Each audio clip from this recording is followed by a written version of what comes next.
parler des grands oubliés. Les grands oubliés de ce conflit, c'est les réfugiés palestiniens. Moi, ça fait plus de 20 ans que je suis en France. Et à chaque fois que j'ai entendu parler du conflit israélo-palestinien, que ce soit dans les médias, par les journalistes, même par des militants, des activistes, j'ai très rarement entendu parler, j'ai rarement entendu quelqu'un parler de notre condition de réfugiés palestiniens, de dire ce que sont les camps palestiniens aujourd'hui, de dire ce qu'ils représentent dans le récit palestinien, et de, bien entendu, défendre le droit des réfugiés palestiniens. C'est-à-dire que ça a toujours été traité comme une question annexe. On doit d'abord résoudre ce qui se passe sur le territoire, et puis on verra après, pour celles et ceux qui ont été initialement expulsés lors de la création de l'État d'Israël. Ce que je dis sur ce sujet, c'est que ça a été le point de départ, et il ne sera pas possible de résoudre le conflit sans intégrer dès le début des négociations, des travaux qui seront... je l'espère un jour entamé, la question des réfugiés palestiniens. Ça ne peut pas et ça ne doit pas être une question qui doit systématiquement être reléguée à des négociations ultérieures à une possible résolution du conflit. La spoliation, ça a été dit, est un fait politique majeur de la politique israélienne, et en réalité les camps en sont l'expression, c'est-à-dire que pour toutes celles et ceux qui nous disent depuis 75 ans qu'après tout les Palestiniens n'existent pas, qu'ils n'ont pas été chassés, qu'ils sont parfaitement aujourd'hui dilués ou intégrés dans les pays arabes et dans la région, il faut se rendre dans les camps pour comprendre ce qui se joue dans ces espaces et pour comprendre à quel point les camps sont l'expression de cette spoliation d'Israël qui a été infligée aux Palestiniens. Pour comprendre la question on parle d'encampement, donc de mise en camp des populations en situation d'exil, et qui a concerné effectivement les Palestiniens dès 1948, il faut bien avoir à l'esprit qu'il n'y a pas de définition internationale du camp. Donc, ça me permet d'introduire le fait que les Palestiniens ne vivent pas de la même manière selon les pays dans lesquels ils sont accueillis. Parce qu'en droit international, il n'y a aucune définition qui encadre ces lieux, surtout quand ils se pérennisent. Parce qu'on pourrait tous imaginer que les camps sont une solution, les camps humanitaires sont une solution temporaire qui peut être envisagée dans des crises humanitaires. Le problème, c'est quand les camps durent et qu'ils deviennent presque des pays dans des pays. Une société dans une autre société. Et c'est véritablement la situation auquel sont confrontés les Palestiniens. C'est pas les seuls.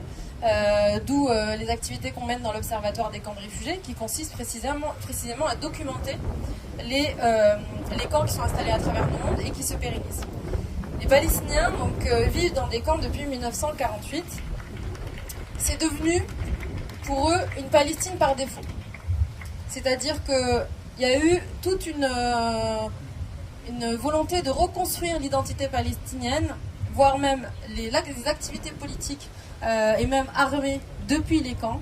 Et les camps ont été véritablement pensés comme des mini-Palestines. D'ailleurs, je vous invite à regarder le film Little Palestine qui traite de la situation de camp de Yarmouk en Syrie et qui a été justement documenté par un réfugié palestinien qui a documenté le siège qui a été imposé au camp de Yarmouk.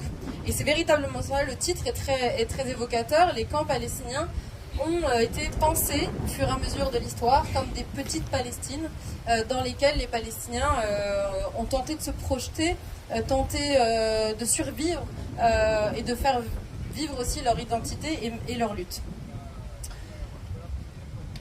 Il faut avoir à l'esprit que si la situation des camps palestiniens elle perdure, je vais vous donner les chiffres tout à l'heure et l'ampleur de la situation, mais si les camps palestiniens perdurent, ça a été dit, c'est qu'il n'y a pas de volonté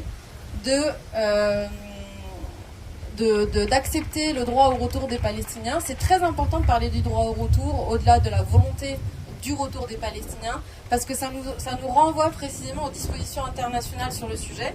Et je vais vous lire la résolution 194 de l'Assemblée générale des Nations Unies sur le sujet, et qui a été consacrée... C'est pas grave, merci. Oui, merci. Qui a été consacré dès 1948, c'est-à-dire que le droit pour les Palestiniens de pouvoir retourner sur le terre a été consacré. C'est-à-dire qu'on n'est pas dans un vide juridique, on n'est pas dans un vide de dispositions internationales sur le sujet. On a tous les outils qui nous permettent de penser la chose, voire même de la préparer. Et le blocage auquel font les Palestiniens, c'est véritablement celui de la politique israélienne depuis sa création jusqu'à aujourd'hui. Il y a lieu de permettre aux réfugiés qui le désirent de rentrer dans leur foyer le plus tôt possible et de vivre en paix avec leurs voisins, et que des indemnités doivent être payées à titre de compensation pour les biens de ceux qui décident de ne pas rentrer dans leur foyer et pour tout bien perdu ou endommagé lorsque, en vertu des principes du droit international ou en équité, cette perte ou ce dommage doit être réparé par les gouvernements ou autorités responsables. Alors, autant vous dire que dans la situation qui est la mienne, et dans laquelle se trouvent aujourd'hui énormément de Palestiniens, il faut énormément de patience pour continuer à espérer une solution qui a été consacrée il y a 75 ans et qui, jusqu'à aujourd'hui, n'est toujours pas, ne serait-ce que mise à l'agenda de la résolution du conflit. Sur la situation donc, des camps palestiniens, aujourd'hui, on recense 7 millions de réfugiés palestiniens. Donc ça comprend les Palestiniens qui sont à l'intérieur des territoires occupés, mais aussi ceux qui vivent dans les pays frontaliers que je vous ai cités tout à l'heure, donc le Liban, la Syrie et la Jordanie. Rapidement pour les chiffres, donc en Jordanie, on a 2,2 millions de réfugiés palestiniens, et il y a 10 camps de réfugiés qui sont recensés.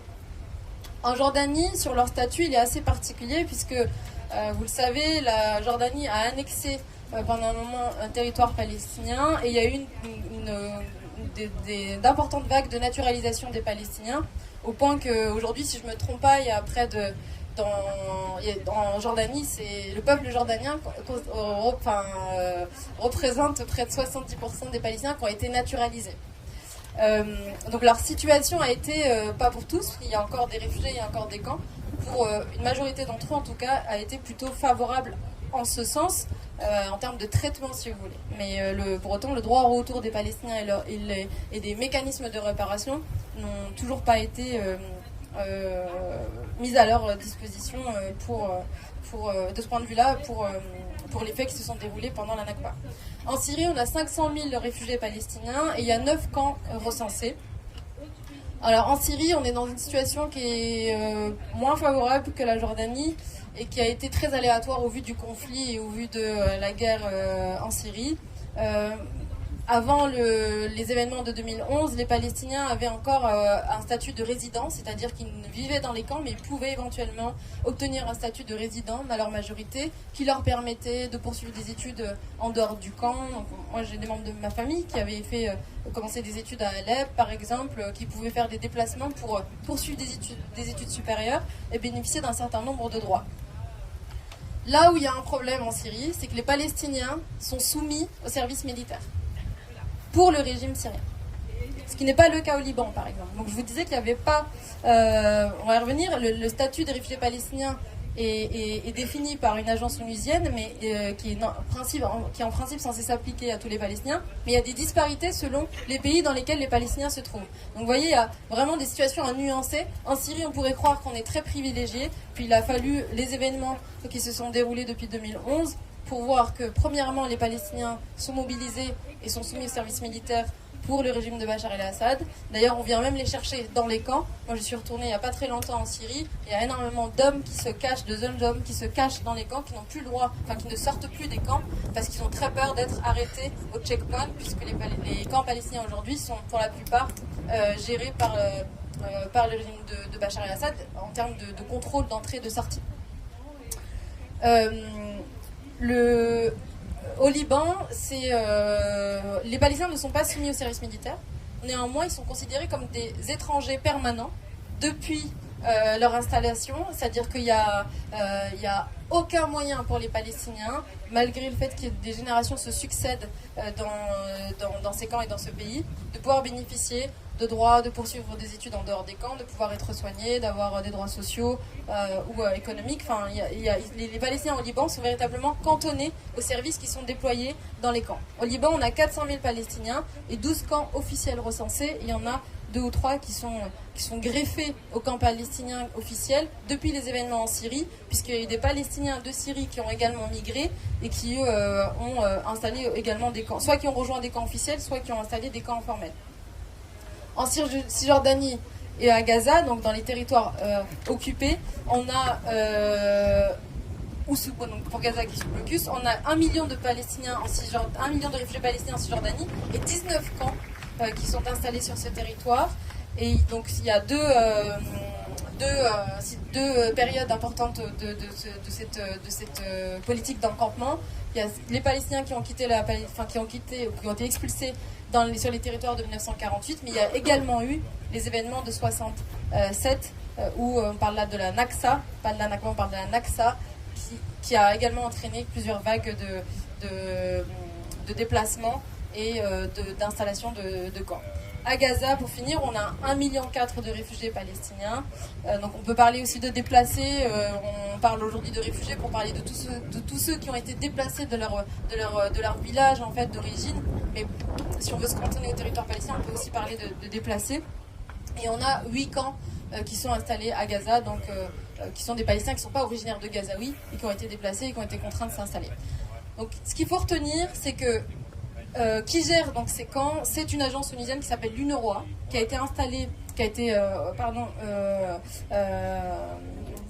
instituée dès 1950. On a donné pour mandat à cette organisation, donc l'UNRWA, de gérer les services qui doivent être déployés dans les camps, qui sont essentiellement des services humanitaires, de soins, de distribution de nourriture, d'éducation.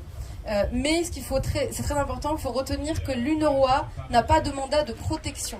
C'est-à-dire qu'elle a une définition de ce qu'est un réfugié palestinien qui peut bénéficier de son assistance et de ses services, mais l'UNRWA n'a pas de mandat de protection. Pour celles et ceux qui connaissent l'UNHCR, il faut l'opposer, l'UNHCR a un mandat de protection. C'est l'Organisation des Nations Unies qui, à travers le monde, s'occupe des réfugiés et qui, une fois qu'elle les a identifiés, peut leur donner une protection, leur octroyer une protection internationale.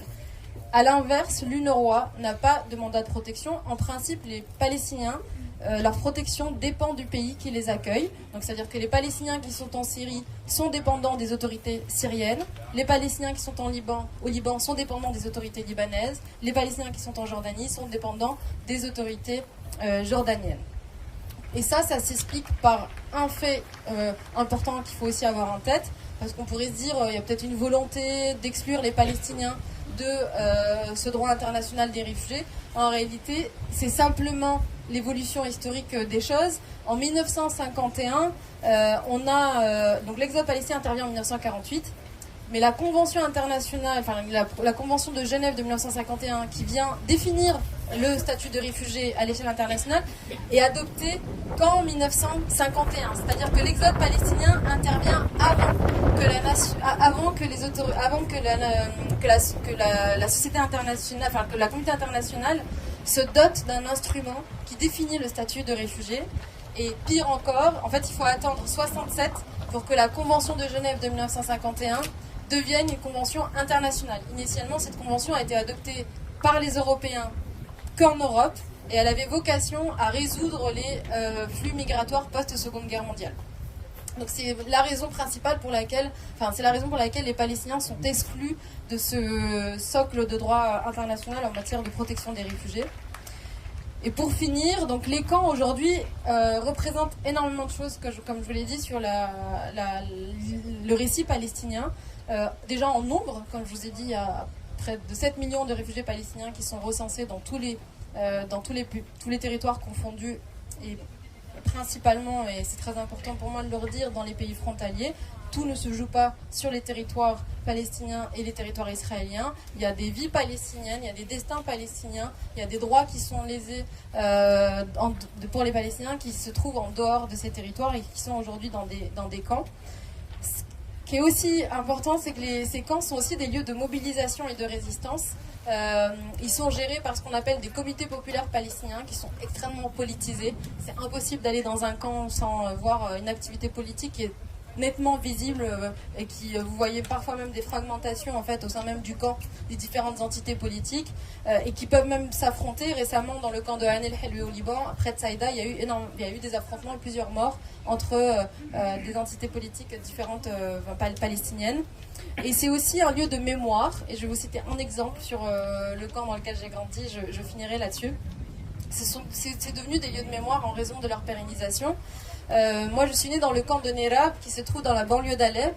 Et il se trouve qu'avant les événements en Syrie de 2011, il y a eu des projets, des tentatives d'urbanisation, des politiques d'urbanisation de la banlieue d'Alep, qui visaient à inclure le camp dans ces politiques d'urbanisation. Et il se trouve que ce sont les Palestiniens, qui sont extrêmement syndiqués dans les camps par ailleurs, qui ont vraiment une activité politique syndicale qui est très importante. Ce sont les Palestiniens qui ont résisté contre cette intégration, leur propre intégration dans des politiques d'urbanisation, en revendiquant le camp comme étant leur lieu de mémoire, en revendiquant la nécessité qu'il ne soit pas dilué précisément dans les sociétés hautes, parce qu'il y a souvent cet argument qui revient, qui consiste à nous dire mais pourquoi au fond les Syriens ne vous accueillent pas en dehors des camps, pourquoi on n'arrive pas proprement à vous intégrer, voire vous donner une nationalité. C'est important de dire que les Palestiniens, pour beaucoup, eux-mêmes ne veulent pas de ces politiques d'intégration. Eux-mêmes ne veulent pas, parfois, bien sûr, qu'ils revendiquent des conditions de vie qui soient dignes dans les pays hôtes, mais c'est un exemple très concret. Quand on parle là d'une politique d'urbanisation, on ne parle même pas d'octroi d'une nationalité ou de quelque chose qui va au-delà. Et bien, à ce moment-là, il y a eu énormément de mobilisation des Palestiniens qui ont fait de ce camp finalement des lieux de mémoire et une trace visible en réalité de tout ce dont ils ont été dépossédés depuis 1948. Et à ce titre, aujourd'hui, donc, on a 58 camps palestiniens qui existent et dans lesquels il y a encore cette attente de droit au retour. Je vous remercie.